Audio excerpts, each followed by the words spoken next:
Assalamualaikum warahmatullahi wabarakatuh. Alhamdulillah, syukur kepada Allah. Allah SWT telah perjumpakan lagi dalam risalah hati kali ini. Dan perkataan Allah atau kalam Allah adalah sebaik-baik perkataan. Dan perbandingan perkataan Allah dengan perkataan-perkataan yang lain seumpama zat Allah dengan hambanya, dengan ciptaannya. Insyaallah kali ini kita akan berusaha bermuzakarah atau membicarakan perihal tentang perkara Al-Quran.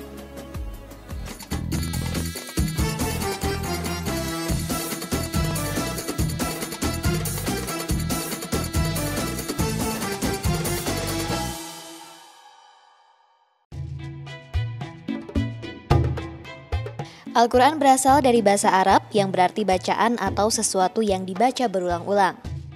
Al-Quran diturunkan kepada Nabi Muhammad SAW sebagai mukjizat yang disampaikan dari Allah Subhanahu wa Ta'ala dengan perantara malaikat Jibril.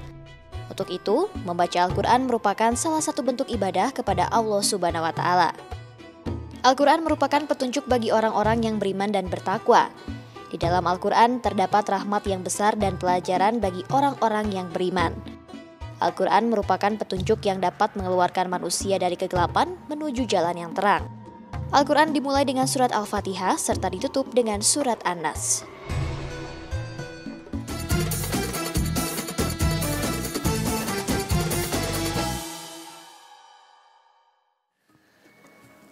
Al-Quran ini adalah pedoman atau petunjuk hidup manusia. Petunjuk hidup hamba Allah. Sehingga Al-Quran bukanlah perkataan biasa atau tulisan biasa, melainkan firman Allah, kalamullah, perkataan daripada zat yang maha tinggi yang tidak ada yang bisa melebihi ketinggian zat Allah. Sehingga Al-Quran tidak bisa diperlakukan sebagaimana tulisan atau bacaan yang lainnya. Perlu suatu adab atau adab-adab bagaimana memperlakukan Al-Quran. Siapa yang membaca, mempelajari Al-Quran tentunya ada fadilah-fadilah atau keutamaan-keutamaan bagi dia yang mempelajari dan membacanya. Maka alim ulama mengajarkan kita untuk beradab kepada Al-Quran. Di antaranya yaitu adab lahiriah dan juga adab batiniah. Adab lahir bisa kita amalkan dengan memulainya dengan wudu tentunya atau bersuci. Setelah dalam keadaan bersuci, setelah dalam keadaan berwudu, maka kita harus memperlakukan Al-Quran dengan hormat. Sebagaimana Al-Quran ini adalah perkataan Allah, kita menghormati dan memuliakan Allah, maka kita pun harus menghormatkan perkataan Allah atau kitab Allah atau Al-Quran ini. Setelah itu, sebaik-baiknya kita memberi alas, bantalkah, atau banyak sekarang tempat-tempat yang dibuat untuk menyangga Al-Quran sehingga Al-Quran tidak disimpan sembarang tempat, atau ketika kita membacanya Al-Quran ditempatkan sejajar dengan kaki kita bahkan, tapi Al-Quran diangkat untuk menandakan ketinggian daripada kalamullah ini. Sopan dalam memperlakukan Al-Quran dan juga mengagungkan Al-Quran. Lalu yang berikutnya, bacalah Al-Quran dengan hikmat atau tidak terlalu cepat dalam membacanya, tapi bacalah dengan tajwid dan tartil.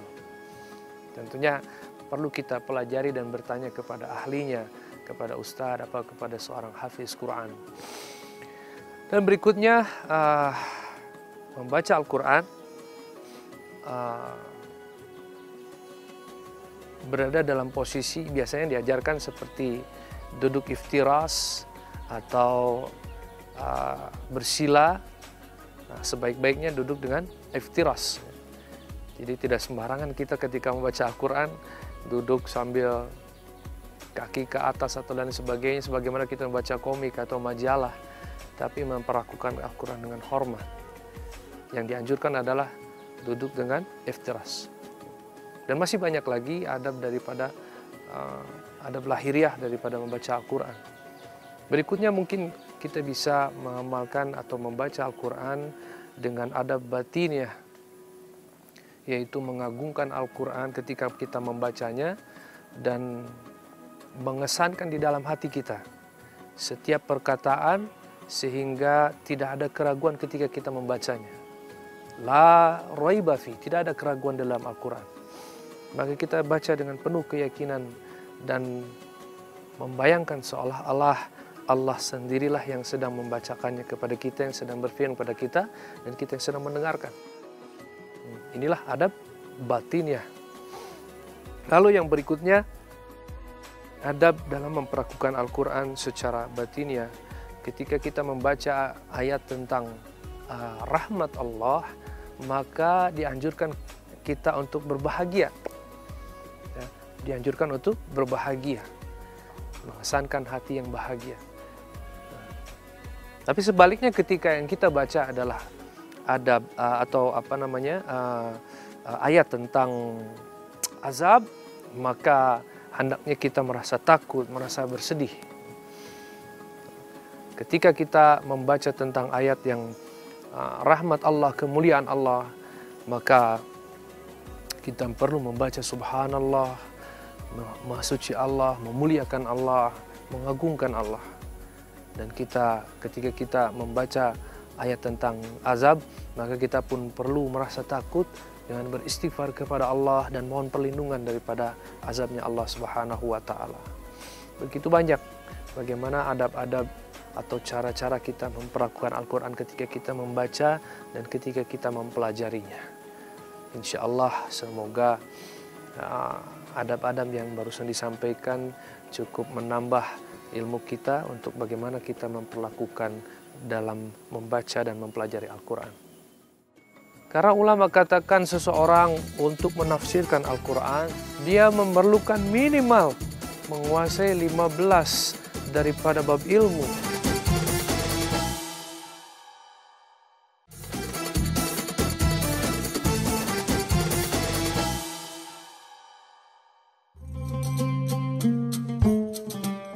Sebagian orang muslim malas membaca Al-Quran, padahal di dalam Al-Quran terdapat petunjuk hidup di dunia. Sebagian orang merasa tidak punya waktu untuk membaca Al-Quran, padahal di dalamnya terdapat pahala yang besar. Sebagian orang merasa tidak sanggup belajar Al-Quran karena sulit katanya, padahal membacanya sangat mudah dan sangat mendatangkan kebaikan. Dalam hadis disebutkan bahwa seorang muslim yang membaca Al-Quran baik paham atau tidak paham, maka dia akan mendapatkan ganjaran pahala sebagaimana yang dijanjikan. Dan sesungguhnya kemuliaan Allah Ta'ala itu maha luas, meliputi seluruh makhluk, baik orang Arab atau yang bukan Arab, baik yang bisa bahasa Arab atau tidak. Setiap kali bertambah kuantitas bacaan, maka bertambah pula ganjaran pahala dari Allah. Bacaan Al-Quran akan bertambah agung dan mulia jika terjadi di dalam sholat.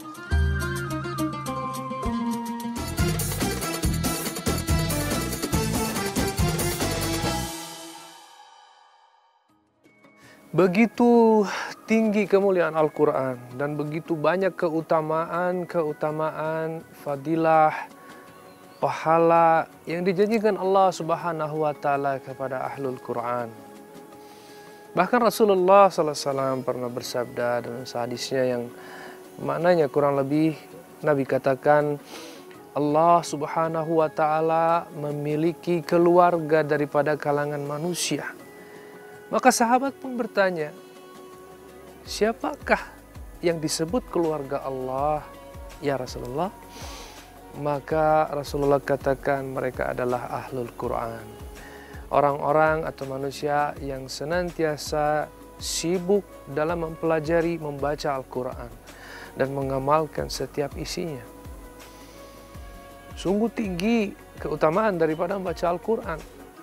Sedangkan apabila kita bayangkan dalam kehidupan dunia ini saja, apabila kita ingin memasuki sebuah istana atau kita ingin diakui sebagai seorang pejabat tinggi, atau mungkin hanya sekedar kerabat daripada pejabat tinggi negara,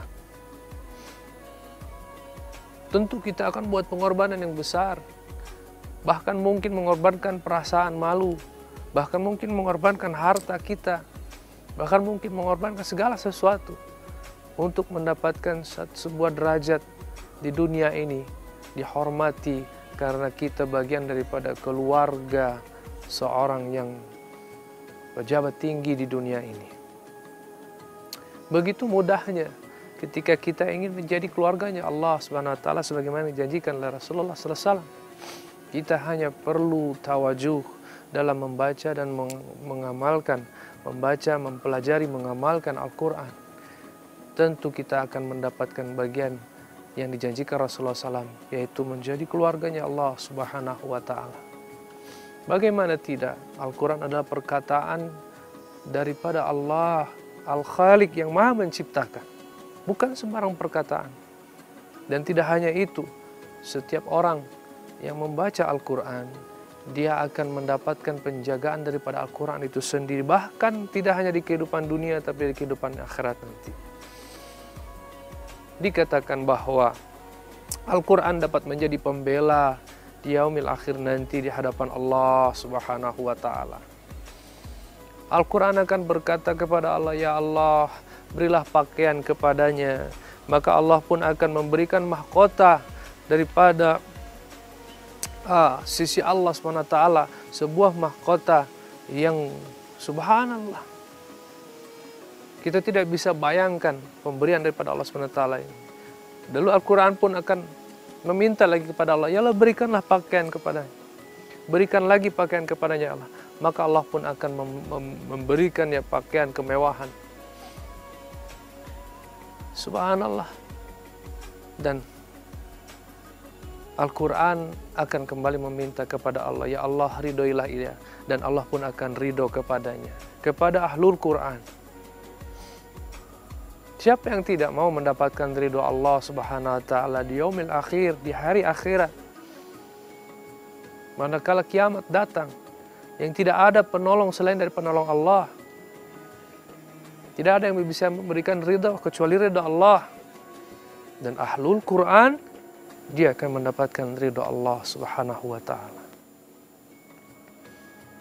Memang perlu membuat satu pengorbanan untuk bagaimana membaca dan mempelajari Al-Quran dengan tertib, dengan baik, sebagaimana dicontohkan oleh Rasulullah SAW. Bahkan jangan coba-coba untuk menafsirkan Al-Quran dengan keilmuan kita yang terbatas. Karena ulama katakan seseorang untuk menafsirkan Al-Quran, dia memerlukan minimal menguasai 15 daripada bab ilmu. 15 bab ilmu. Di antaranya nahwu, soroh, balaghah, mantik, bayan, ilmu qiraat, ilmu hadis, dan lain sebagainya. Asbabun nuzul. 15 bab ilmu minimal dia harus kuasai. Setelah itu dia baru boleh menafsirkan Al-Quran. Pemirsa yang dimuliakan Allah Subhanahu wa ta'ala, untuk itulah kita harus banyak-banyak su'bah datang kepada para guru-guru kita, para ulama-ulama kita, para ustadz-ustadz kita, pada hafiz-hafiz Quran. Bertanyalah kepada mereka tentang bagaimana mempelajari Al-Quran, bagaimana cara membaca Al-Quran dengan tajwid dan tartil, bagaimana caranya memahami Al-Quran. Untuk permulaan bagaimana cara membaca Al-Quran yang baik, maka kita harus terus belajar lagi, bertanya lagi. Semakin banyak kita mempertanyakan bagaimana cara membaca dan mempelajari Al-Quran dengan baik, semakin tinggi derajat kita di sisi Allah Subhanahu wa ta'ala. Sahabat dan saudaraku yang dicintai Allah, jangan sia-siakan Al-Quran. Karena banyak sekali keutamaan yang ada dalam Al-Quran, yang bisa memberikan kita keselamatan di dunia yang sementara ini dan di akhirat yang selama-lamanya. Satu keutamaan yang sangat besar, dapat memberi syafaat kepada 10 ahli keluarganya yang telah wajib untuk masuk neraka.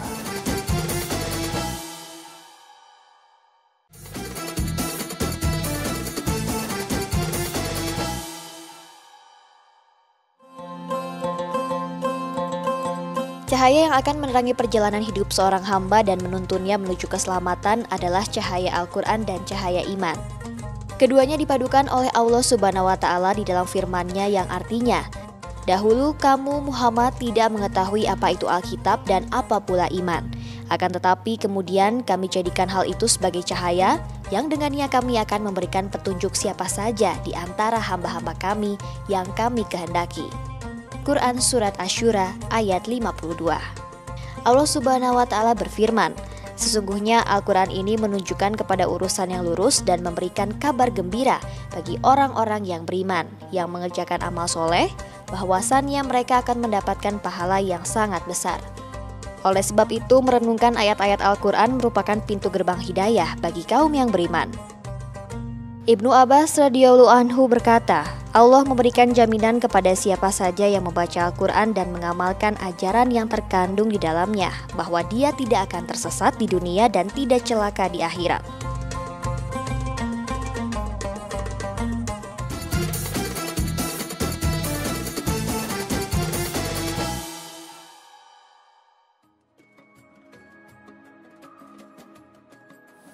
Subhanallah, sekali lagi Al-Quran adalah satu tulisan, satu perkataan daripada Zat yang Maha Tinggi, sehingga begitu tinggi keutamaan daripada membaca dan mempelajarinya.